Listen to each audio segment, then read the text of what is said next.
I'm William Graper, and this is The Recovering Elitist, a show that explores the space between who we appear to be and who we actually are. The tension, our transformations, and the truth behind success. On today's show, I'm joined by Lauren Sherman. She's a fashion journalist and the lead fashion correspondent at Puck, where she writes Line Sheet, one of the most closely read newsletters in the industry. And honestly, it's one of the few that I actually pay to read, and I highly recommend everyone do that. Lauren is known for cutting through the fantasy of fashion to report on what actually drives the multi-billion-dollar industry that it is. The power, the money, leadership, and people behind the brands. She's covered the industry for forever and has become one of the clearest voices on what fashion looks like from the inside out. Lauren, welcome to The Recovering Elitist. Thanks for having me. What a nice intro. Oh, yeah. Well, I want to start at the beginning. I remember fashion kind of saving my life. I just remember being drawn to the people who looked confident when they were dressed. And I just thought, that's a kind of power I want for myself. Where does your relationship to fashion begin? Oh man, really, really young. It just made me feel so good. I remember going with my aunt to probably like J.C. Penney or something before first grade and picking out an outfit. And I wore this green dress. I probably am getting the colors wrong, or maybe it was gray with a white sort of Peter Pan collar and then a big like applique cow on it. Love. But yeah, and I remember going with another aunt of mine to Lazarus in Ohio, where my dad grew up, and going shopping with her. And, from a very young age, I was interested I had this great Oshkosh Bagosh overalls I think I wore it with a red, yellow, blue striped shirt. I liked tomboy clothes when I was little from an early age. But yeah, it just made me feel so good. And I became really interested in it as a thing, like as a concept, probably around 10 or 11. As soon as I realized that like fashion was a thing, that it existed, that it wasn't just a part of your life, that it existed as a concept, I became really interested in it. And I remember being around like preteen, thinking, I want to express myself in a particular way, but I don't know how. And then I discovered magazines, and that helped me figure it out. Absolutely. I grew up in uniforms, so anyone Mhm. who was dressed around me in a way that was like displaying who they were, communicating who they were. I remember my sister would wear these like DKNY like padded vests and like these little mini skirts that were like collegiate, and I just thought, "Oh my God, that looks so cool." Was Pittsburgh a place that you found inspiration? You're from Pittsburgh, right? Yes. Not to read Pittsburgh, but No, I mean, I do it all the time. I would say the opposite of that. It was interesting, like, this is a place where, and I'm sure this is anywhere you grow up in the suburbs and probably in the city too, but it's like Friday is theme day and you're wearing various sports. The colors for Pittsburgh sports teams are black and yellow. So you're wearing like Halloween, you're wearing orange and black, Christmas, you're wearing red, that type of thing. And I also think, and having an interest in fashion and beauty and all of that was, I'd say, really undervalued. My parents were both very interested in it. Both my dad is really into fashion still. They worked in retail. They were denim buyers at this little store they met in Columbus, Ohio, a store called Levitation, which obviously sold Levi's.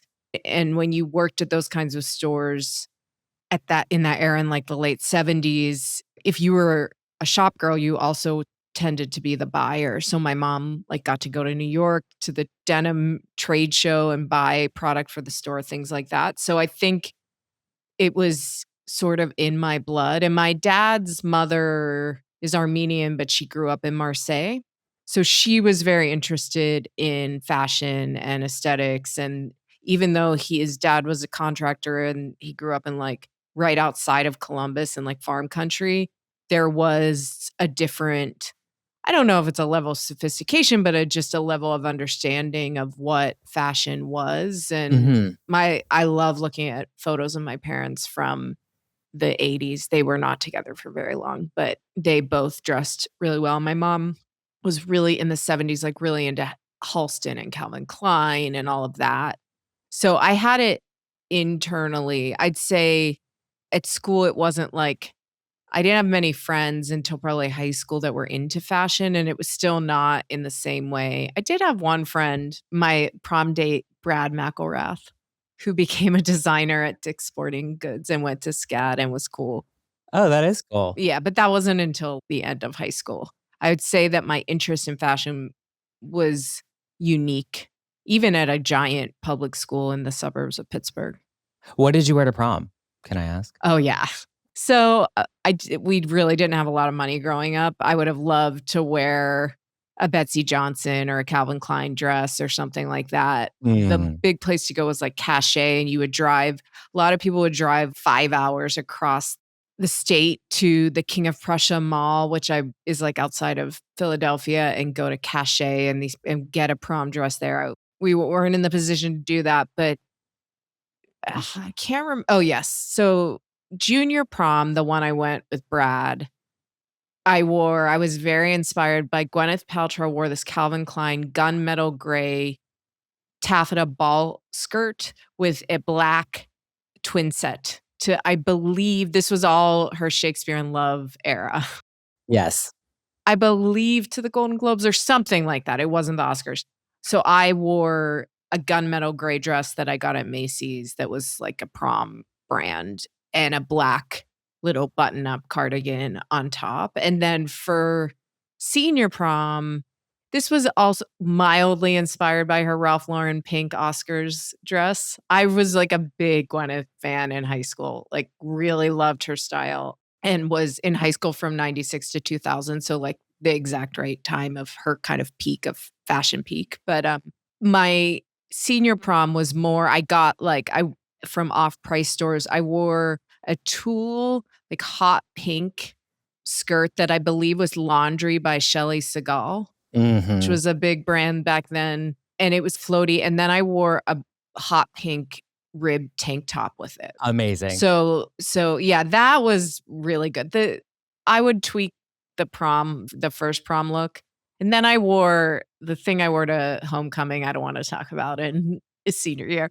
But yeah, it was fun. I wanted to wear vintage, but I couldn't. And, it was fun though. I enjoyed dressing up for that stuff. Can we stay on the look for less for a second? Because Sure. I think, like, our generation had nothing. Like, we saw a reference like Gwyneth, and we're like, "Let's recreate that." And you're going to, like, the Goodwill and the Salvation Army in town. Yes. Now the kids have everything. But I remember showing up. I was an intern at Interview Magazine as my first job, in, like, 2003. And, Ingrid Sishi, like, that whole team. It was great.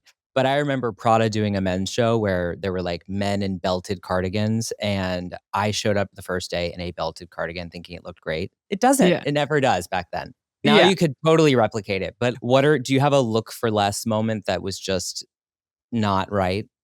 Oh my god, so many. It's total there was no H&M, there was no Zara in America. Right. They existed abroad, but not in America. There wasn't I was obsessed with British Vogue in the '90s too because they had a lot of you would see what was on the high street, and I was like, "Damn, if this stuff existed, I would look great all the time." Oh my god, so many.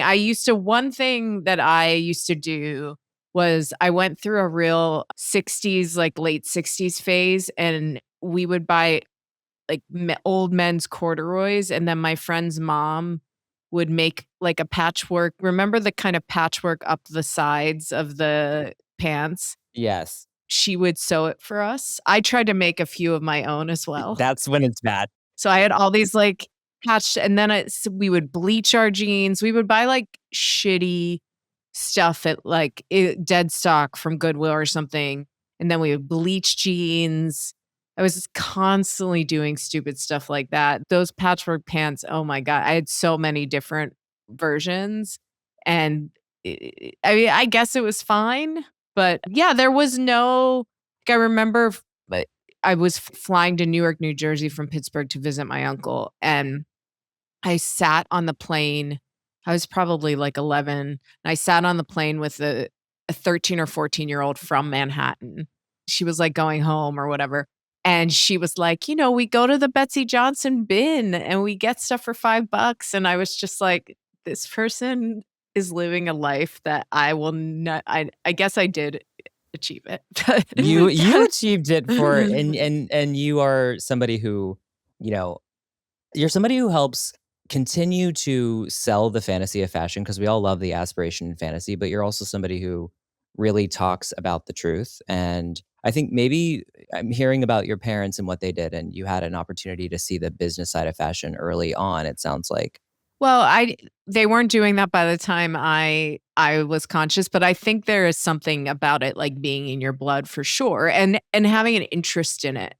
Yeah, and beyond just like, I love clothes, you're talking about something deeper, and I'm always thinking and talking about the psychology of fashion, and, that's also a deeper subject that I think people don't often talk about when they're just thinking about a pretty dress. Yeah. Where did you have early preconceived ideas about the fashion industry before you went to Emerson and formally studied journalism and made that your beat? Yeah, I really wanted to be a fashion writer from age 13 or 14. Wow. So I started thinking about what I wanted to do with my life in single digits. I wanted to have a big life. That's the only way to describe it. I wanted to live in New York. I wanted to have nice things, and I wanted to be a journalist for sure. I and by the time I was 13 or 14, I realized, and I was obsessed with fashion magazines. I thought, this seems great. All I need is to be able to live in New York City in an apartment and own a Chanel bag. That's all I wanted. Mm. And have a fun life and also travel. I think I didn't travel much. I went to Europe for the first time in high school on a school trip and honestly didn't love it, but I don't know, I just knew that that was gonna be a big part of my life too, like going places. I really wanted to go to fashion shows and experience that. How the fashion industry works, I really thought that there was gonna be a really big barrier to entry for me. I'm not sophisticated, I'm not rich, I'm not thin, I'm all these things that you're supposed to be to get in, but for some reason, I knew I would do it. There's a great Kathy Horan quote from probably 15 or 20 years ago where she says something about the business is so fascinating because it's just like peeling layers and you never know what is you never get to the core. There's so many different aspects of it, and looking at it now, I and have been covering the business for almost 20 years, I don't know if that's true. I think there's in some ways it's very complex, and then, like, the supply chain and all that. In other ways, it's the same story over and over again, and so it's just different players, but, yeah, I didn't know a lot about how the industry worked until, honestly, I got this job at Forbes covering a bunch of stuff, but then I wanted to be fashion writer, and so I focused on fashion, and I was lucky because that was the time, like the mid-2000s when the industry was becoming a global industry, and it was becoming really big in China, and, a lot of these businesses were very, decentralized. So there would be like an America's business, China business, a Russia business, an India business, whatever, and none of them talk to each other. And now it's so globalized. So I was really lucky. But yeah, all I knew was that people were going to be mean and snobby, which Totally. is sort of true and sort of not. I do think fashion brings out a particularly special breed of, like, snarkiness in people, high schoolness. Yeah, I mean, it's a lot of people who were not cool in high school. Exactly. Like, as someone who was not cool, but was not uncool, who was kind of like in the middle, and I'd say really on purpose because the pressure of trying to be popular is I didn't wanna put my energy towards that. It took a lot of work. Even the sort of queen bee pretty girls, there's like an underlying there was something about them that was deeply uncool that they can't get out of, and so once you know that, it's way less intimidating. Well, you might be touching on this a little bit, which is you said earlier, I thought there'd be a barrier to entry. I'm not skinny enough. I'm not, Yeah. all the different ways. Why didn't you take the approach of changing yourself to fit in? Like, what do you think in your background or in how you were raised, like, what kept you holding center while so many others decide, like, all right, I'll lose the weight or I'll Yeah. do change myself? I have been thinking about this a lot because I started wearing eyeliner like a year ago, and I was like, "Oh, I do look better." Um, I think it's applies to really across my life. Like, I never have wanted anything that I do to be connected to the way I look, which is complicated because, first of all, I like clothes, I like dressing up. It makes me feel good. Mhm. But for some reason, I always wanted it to be about my intelligence and my value as a person. And I think that that goes in my other relationships too. I've never wanted it to be focused on what was on the outside. And I think that's just like an internal thing that probably has to do with growing up and circumstances growing up, but also just my personality. And so I didn't want to have to change to, and I don't want anyone to think that they can influence me or that they own me. So I want to be myself and be authentic. So this is what you get. If you don't like it, that's okay. I mean, I like people to like me. I try to be nice to everybody. Sure. But if they don't, they don't. I'm in my early 40s now and feel like very comfortable in myself and definitely have always like known who I was, but now I'm like really happy with that. I've also tried to kind of let up on that a little bit, and if I wanna wear a trendy thing that, like, a lot of people are wearing, Mhm. I'm gonna do it, or if I wanna wear eyeliner because it makes my eyes look a little prettier, I'm gonna do it instead of worrying that it was, like, some sort of false thing. So I think there's a happy medium between being a lemming and doing what everyone expects of you and being true to yourself. It's interesting, but, yeah, I don't know what the thing inside me was. I think the biggest thing was that I wanted to have real relationships, like, and at work and also outside of work that felt true and live my life like that. And I think that trying to be something I'm not, I just have never done that. It's interesting. One of the things I wanted to talk to you about was sort of where your fearlessness comes from to tell it like it is and to not really do the PR spin that so many fashion journalists sort of, have to do all the time. And what you're touching on now is like if you don't believe in the fantasy of fashion as in like an enhancer of self because you're happy with who you are, you're sort of inherently already an outsider and not susceptible to that nonsense. So thinking there's a connection there, I'm wondering if you can expand on that. Yeah, for sure. Look, I think the reason that I appear to be less afraid, and look, I think something that people don't realize is how much I am accommodating to people all the time. Of Because course. everyone else just, not to be crass, but, like, bends over. I don't bend over, but, I am trying to, like, make it easier for people. I don't wanna ruin people's lives and all of that, but it does come off as being I'm very blunt, I'm very straightforward, and that can be scary for people. I think I just don't feel like I have something to lose in that I think growing up poor, like fully poor, not just like kinda poor, like fully poor, like years we never were on food stamps for years I got free lunch, that type of thing. Then realizing in my 20s that I was not going to be poor. Like, that I was gonna be able to make money and pay my rent and pay my mortgage and all that stuff because of my work ethic and the way I operate, and I just know at some point I was like, "Okay, I don't need to be in, like, sort of survival mode all the time because I'm gonna be okay." Like, I am a survivor and I'm gonna be okay.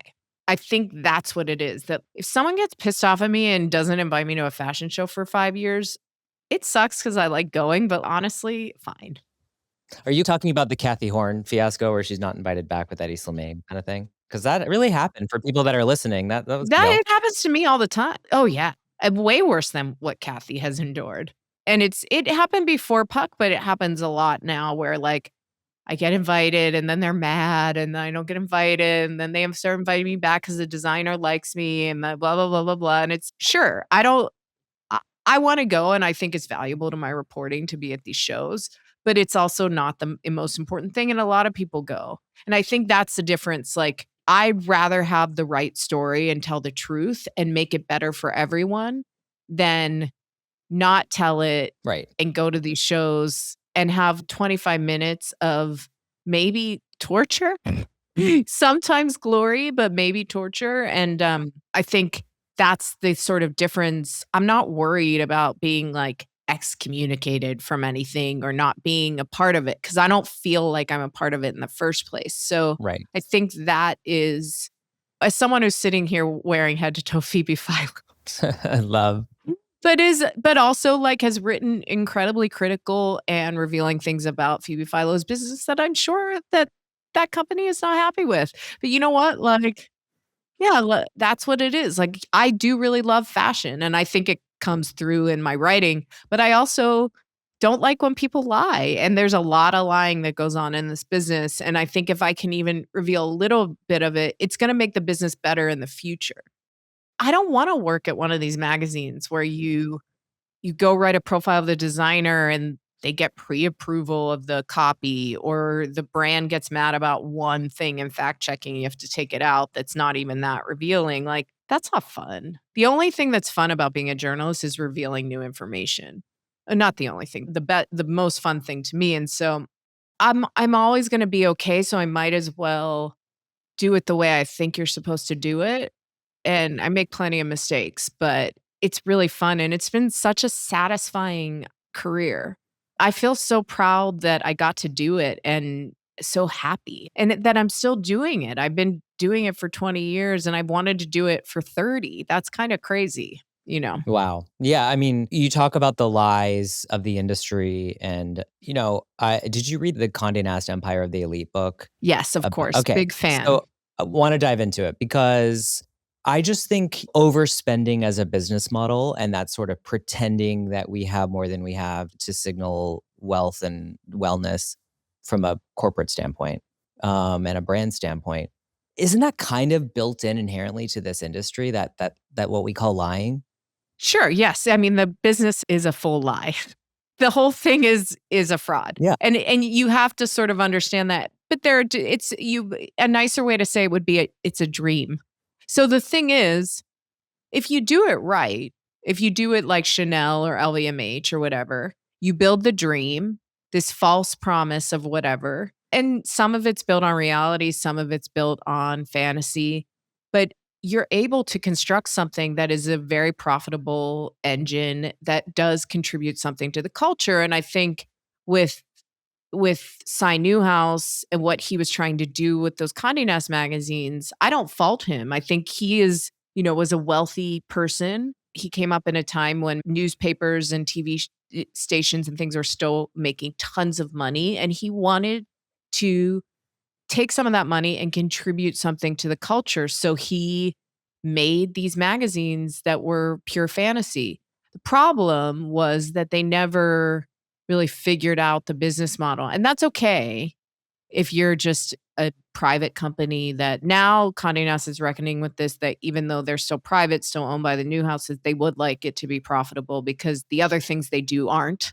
And so it's a different situation. But I think the problem, but then there are other, so the model of the Chanel, the luxury model, and it's interesting because those businesses are so much older, so they just have more time, the Hermeses of the world. The luxury model still really works. Like, they're struggling a bit now because they went a bit too mass, and they're gonna have to contract in some ways to be more profitable, but it works. You sell someone a handbag, you make a margin of 60%, you're gonna be really rich. The problem is, like, a lot of the fashion industry in the US in particular is not based on that model. It's based on a model where you're basically selling things at no profit, and you don't have the infrastructure to make the dream into a profitable reality, and I think that is the rise of Condé Nast and the fall of Condé Nast is very connected to the rise of the luxury industry. Yes.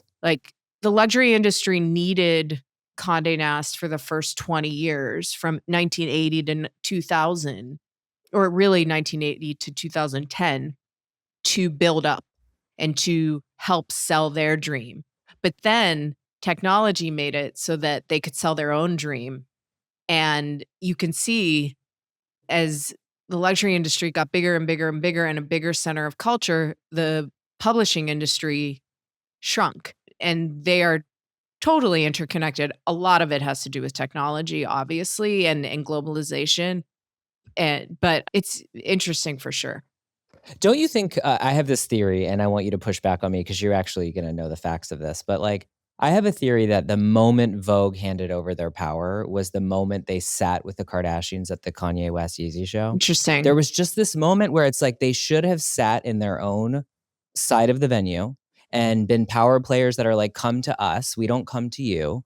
And in that moment, they just immediately looked like these like desperate sort of middle-aged people that were clueless about what they were doing, sitting with these young people that they knew held the power. And instead of holding their power and being like, no, no, you still need us, they were just like, no, no, we need you more, so much more. And in that moment, they signaled that they had lost their power. Wow, that's fascinating. I don't know. I think to me, I think Anna Wintour really understands who to connect with in the culture, and a lot of times that pisses people off. Like having the Lauren Sanchez, Jeff Bezos, of course that had something to do with business, but the reality of it is also a big part of culture, and Mhm. I think she is pretty clinical about that stuff, and having Kim and Kanye on that cover, which I'm assuming was around the same time, it felt late in some ways, but also felt appropriate. I think they lost their power when people started looking at fashion shows on the internet.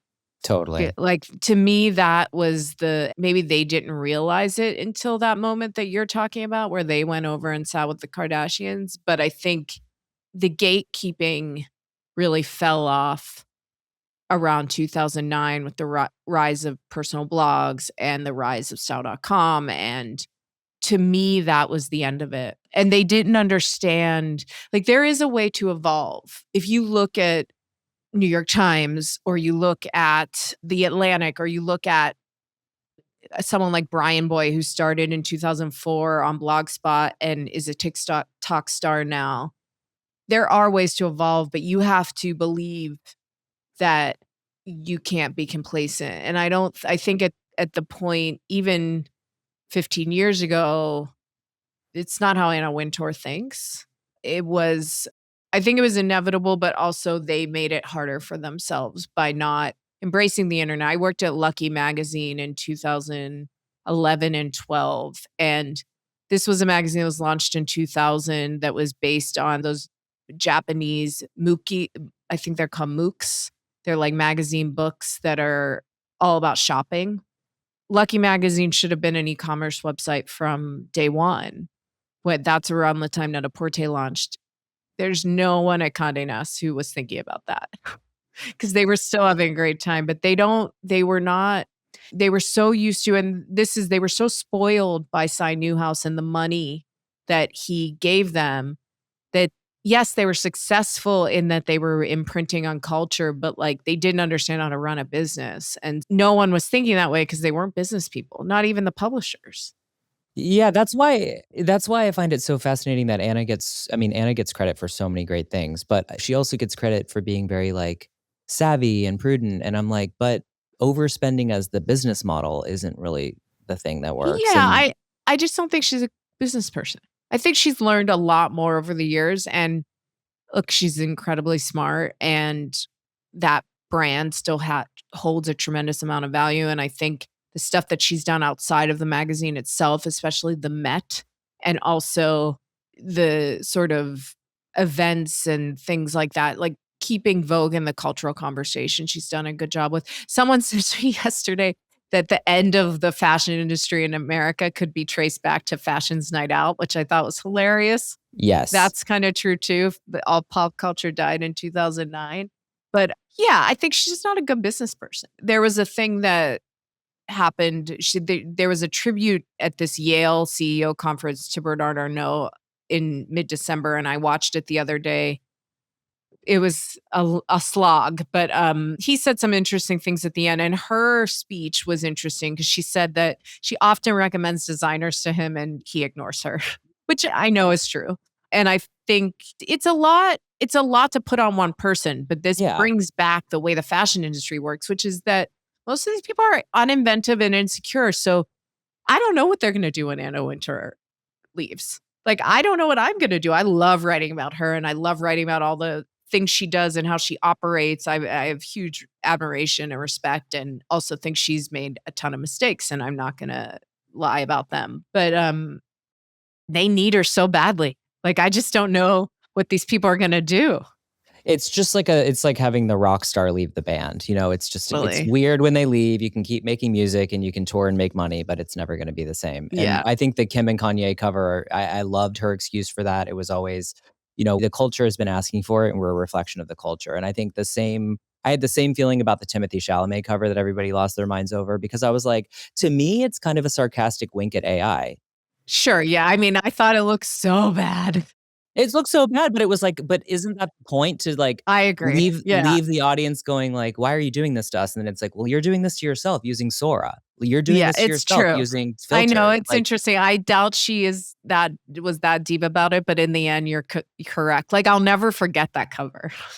me neither, and not in a good way. And I was also like, "Annie, why would you put your name on this, Oh, like, quote, weird. It's so collage?" Like, weird. I don't understand it.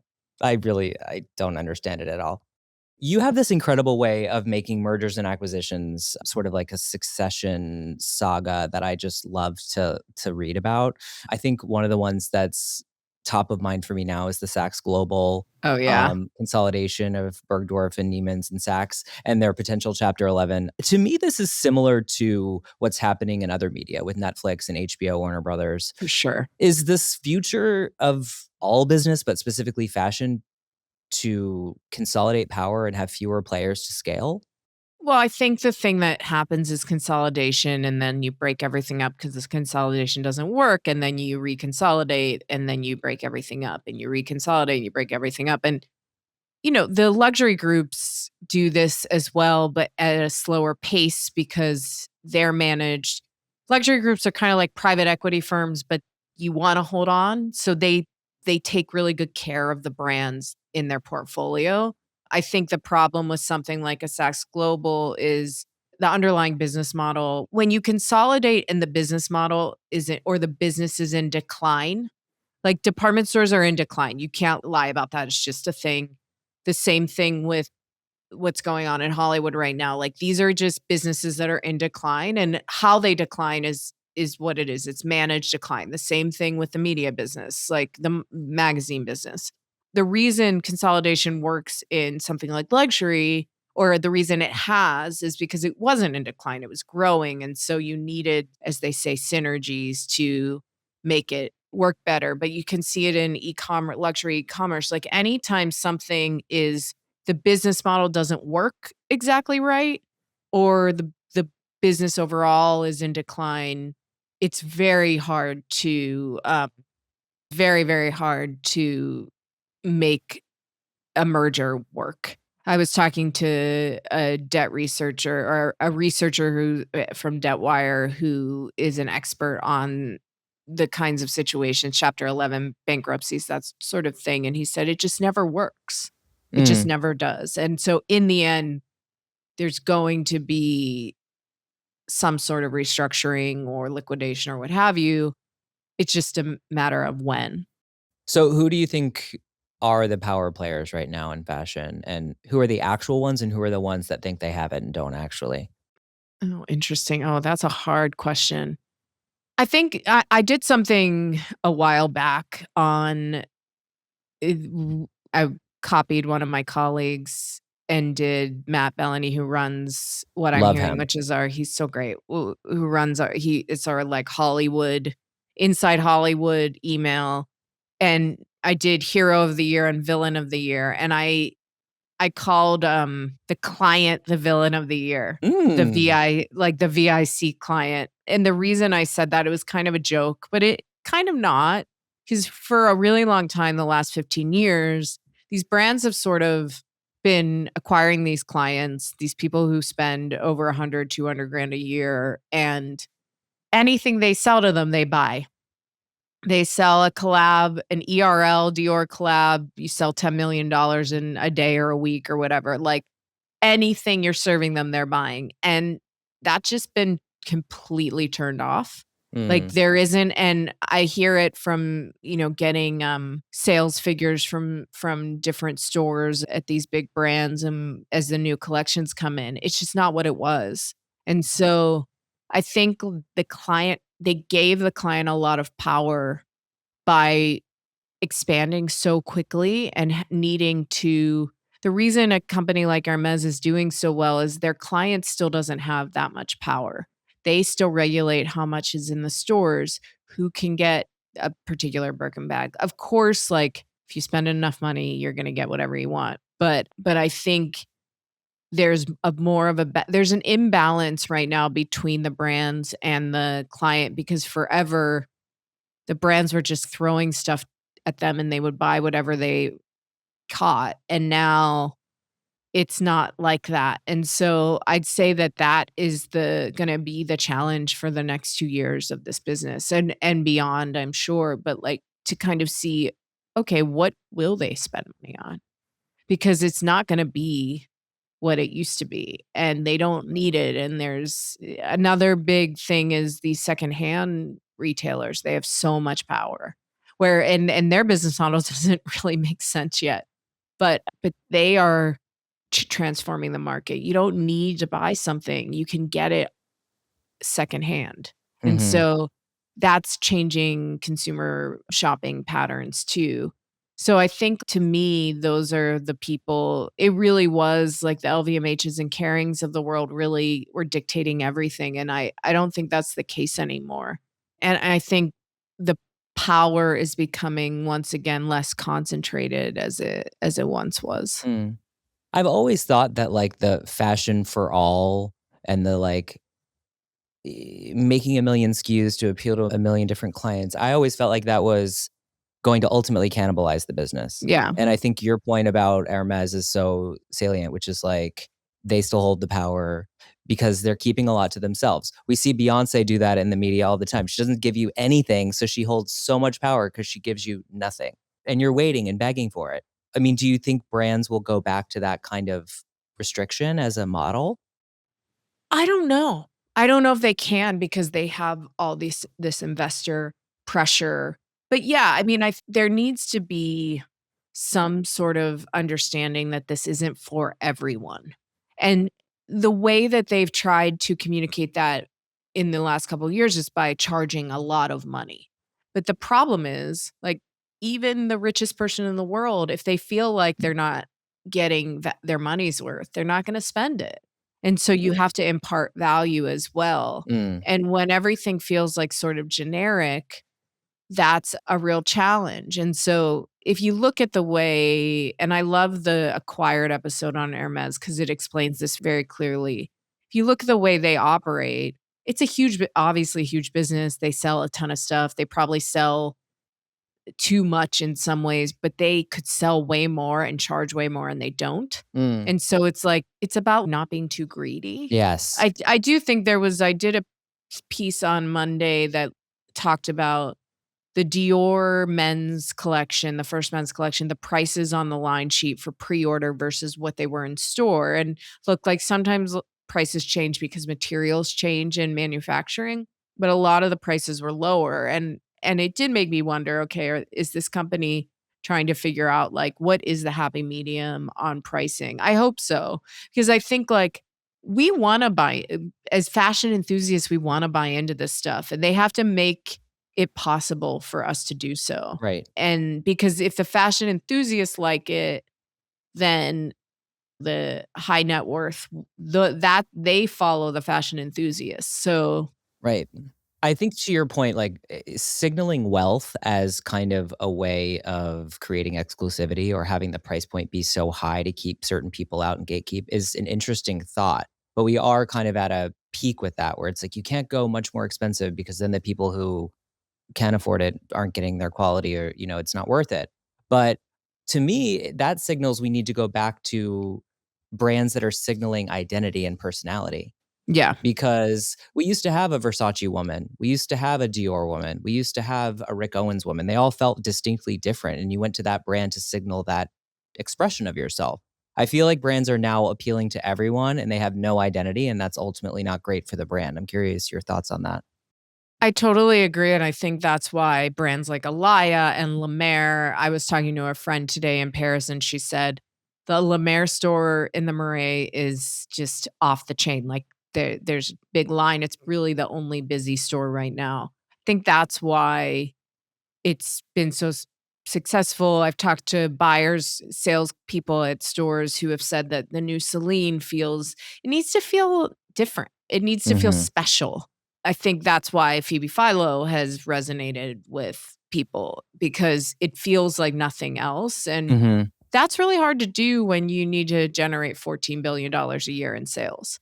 So you need to have like a bunch of different strategies. And if your original strategy wasn't that great, you need to really rethink things. And so, like at Dior right now, you were seeing a lot of executive overhaul. And I think that's because, like, yes, Jonathan Anderson's concept needs to be cool, but it also needs to be merchandised and distributed and manufactured in a way that also works. And so, these businesses are deeply complex. And I agree. I think, like, the only way to make this stuff work is if it feels special, and for a long time, it wasn't necessary. People were just, like, eating taking whatever they could get. Yeah, totally. I think that dovetails into my last question before we do hot takes, which is brands' approach to hiring designers. I feel like for a time they were hiring these heavy hitters, and then they were bringing in kind of a young person to help see that same vision through at a cheaper price point, like Yeah. Eddie at YSL, and then bringing in Anthony and not really letting Anthony do anything. Yeah. And eventually he did, and he's doing great. But is that a model that do you think bringing in the heavy hitters and then changing them dramatically is kind of like the new tactic these brands are taking? I think it's a case by case basis, and we saw that with the changeover. What is clear is if the business is not working, they're gonna make a change. There's not gonna be any more of this, let's see." They tried to wait it out with Salvador de Sarno. It was very clear from the first collection that it was the wrong fit or that he didn't have the team around him to make it work, and that they should have gone with someone who it was just the wrong strategy. And so I think if you look at like a Balenciaga, they hired Pierre Paolo, that he's not a newcomer, but they clearly he's a dressmaker. They clearly wanted to build up that business. Is that gonna work? I don't know. It might not. They have a big menswear business. Are they gonna lose it now? I'm sure that they're anticipating all of this, but I think like with Bottega Veneta, they had a lot of momentum with Matu. They brought in Louise, who's a more commercial designer and who is, let's see if she can sort of continue the momentum. She's not gonna be revolutionary. I think the thing with Anthony was that worked so well was the fact that it was a slow burn and it was doing so well when Hetty left. If it had been doing poorly when Hetty left, then like I don't know if the way they did it would have worked. They might have had to really shake it up, but it was doing so well that he was able to sort of ride that wave, and then when he was ready, he could do it. Such a good point. Yeah, so I don't know. I think like, I wrote a couple of days ago, all these designer changes, they're definitely all not gonna work. I'd say that I bet a few of these people are gonna be gone by the end of the year. And what does work mean? Is it that they're gonna get back to the sales numbers that they were at? I don't know. I think it's more about, are people interested in these brands again? Because there are very few of these brands right now that people are like, "Oh my god, I love that." Hmm. And that's not great. Well, that leads me to some of the like quick takes I want to get from you. And one of them is what happened at Versace? Versace was flailing with no identity, trying to be street and trying to be young. I felt like it never worked until Dario, and then they got rid of him after one. What's your take on why? Well, I'd done a lot of reporting and talked to a lot of people very closely involved. And essentially, this is what happened. He got this job. He went in, told the product group that he got this job. They said, "We're buying that company. We already have someone in mind to run it. Do not take this job or you will be fired immediately." And he said, "Well, I'm going to take it anyway." And I think what, from my understanding, is that he was given some sort of reassurance on the other side that he was gonna be okay or what have you, but when push came to shove, no matter how great that collection was, the minute that they acquired the business, they fired him. So it was, and I've talked to a lot of people who were pretty honest about the fact that this is how it happened. Do I think they made the right decision? That is not my, I think we'll know when the new designer starts. The one thing looking back I thought about was like, would that have cannibalized the Miu Miu business, which was growing so quickly and is gonna start slowing down? I'm not sure. I think, it's too bad because people really liked it, but I also wonder pricing wise, like, could that have been a contemporary price point and gotten people in those clothes because it was so youthful? And should they have thought about keeping him? And yeah, I don't know. I mean, I think like it's gonna be a collection that is on mood boards for the rest of history. It kind of reminds me of a shortened version of the Calvin Klein, Raf Calvin Klein situation where Sure. knew it was amazing. You also knew it was never gonna last. Totally. And look, I think he's gonna get a great job wherever he goes. But yeah, it was weird. That's for sure. So And it weird. was shocking because I thought once I saw the collection, I thought, "Oh, there's no way they're gonna get rid of him."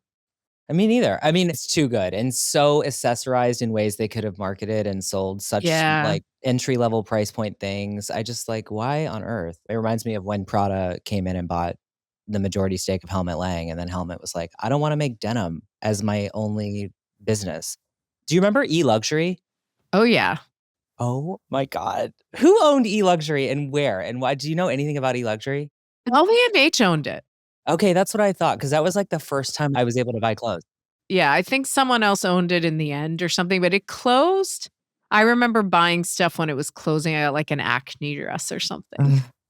I mean, I remember in, like, 2002, E-Luxury, I buying, like, a Dolce t-shirt because it was, like, you couldn't buy anything in Florida where I was. Tell me your thoughts on W Magazine's efforts right now because that was I worked at W for a while as, like, my first job in the editorial space, and I was just, like, so sad when everything closed and it sold and wasn't doing Yeah. very well, but it's killing it. Yes, I'm a huge fan. Look, I think I'm a big fan of Sarah. She has authority. She understands how to play the game. She is well connected. She understands her sort of place in the fashion ecosystem and also the cultural ecosystem. And she's trying to do stuff that feels like an old school magazine, really cool, inventive shoots. She just did this big thing for their best performances issue where they hired Tyrone Laban to do a movie of like castings, things like that. It's just I think that and Interview to me are the ones that I love reading and love sort of they still feel like people are talking about them in a way that no other magazine is, and they also understand that, like, most people aren't actually reading the physical magazine, and they've been able to impart that online in a way that doesn't feel like it feels like almost effortless, it doesn't feel like put on. But yeah, I think that Sarah's done a good job with it, and she knows what was good. The thing about a great editor, and in this era especially, is that they know what was good about the old days, but they're not, like, living in the old days. Totally. And I think that's I think takes the chances and the risks and spends the money where it's good to do that. And she's also willing to do a party with Bloomingdale's. Like, 20 years ago, would W Magazine have done a party with Bloomingdale's? Probably not, but, like, she doesn't care. And the Bloomingdale's people, I mean, they're pretty cool now, but the Bloomingdale's people were thrilled to have that party. They did a party during Fashion Week. It was awesome. It was one of the best fashion parties I've ever been to, but she knows how to, like, make it cool. And I think that's 'cause I've been to other Bloomingdale's parties and we're not that cool. No. But, They are the cool kids. yeah, I think she's doing a great job. I'm a fan. I'm as obsessed with Jonathan Anderson at Dior as anyone else, and I've heard you on your podcast that I love talking about it. I have a hot take that I just feel like the rise of MAGA being more acceptable Yeah, culturally is also why this works. It's just kind of giving Ralph Lauren. I mean, the imagery looks like Bruce Weber. It's not groundbreaking, but it sells to like a broad audience. Do you see a connection there at all?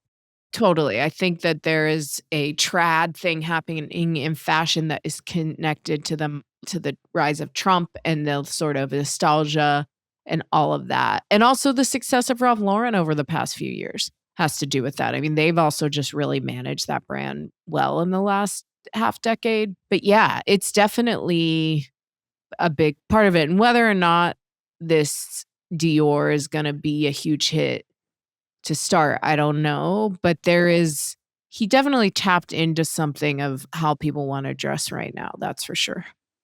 You have a book called Selling Sexy, which talks about Victoria's Secret. And, they have rebranded 1,000 times and tried real hard. Why can't they sell sex, but Instagram is basically just become like porn, and we're just like it's all skin all the time. Does sex actually sell clothing?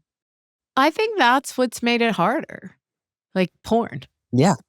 I'm sure there's books about this, but like if you look at the last 20 years of culture, the accessibility of porn has sort of like messed us up.